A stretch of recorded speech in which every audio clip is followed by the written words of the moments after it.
Interconnectedness is a feature of the world we live in today.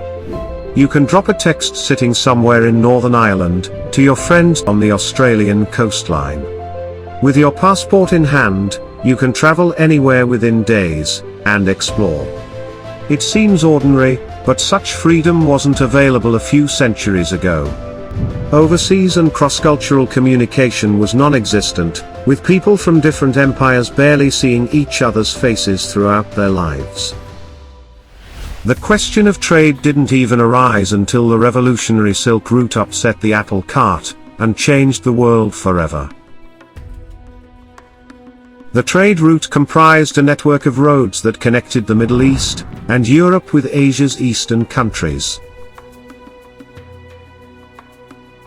In some ways, it was an extension of the Persian Royal Road, which ran from Susa to Sardis, near the Mediterranean Sea in modern Turkey. Alexander the Great expanded the Royal Road to Persia in 5th century BC. Goods and messages were traded and transported on this road, which became a part of the Silk Route by 138 BC. The imperial envoy of the Han dynasty, Zhang Chen, was sent by Han Emperor Wu on a mission to explore trade with Central Asia.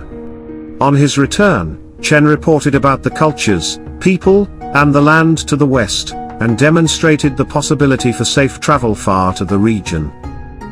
The road passed through the northern borders of China, India, and Persia, and ended up in Eastern Europe near present-day Turkey and the Mediterranean Sea.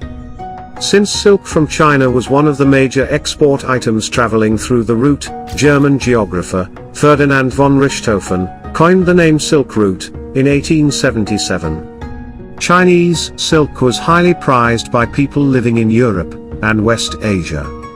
The Romans paid for it in gold. This led to a substantial outflow of gold from Rome, prompting a complete ban on silk in the empire. Guards and even armies were sometimes sent to protect the goods from bandits and foreign invaders. The great Mongolian ruler, Kublai Khan, promoted international trade and used the road for furthering relations with the West. He gave the famed Venetian trader, Marco Polo, a government position, which allowed Polo free access to food, horses, and freedom to carry out trades between the East and the West.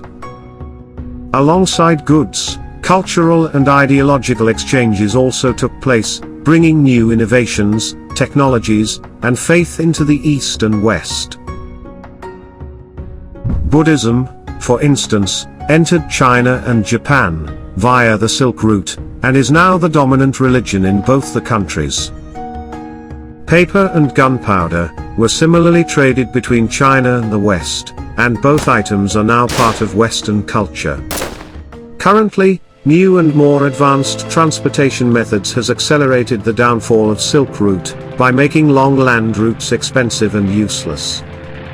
The route soon became dormant, but had already done enough for humankind. It opened up international trade and cross-border communication, showing the world the importance of culture and unity.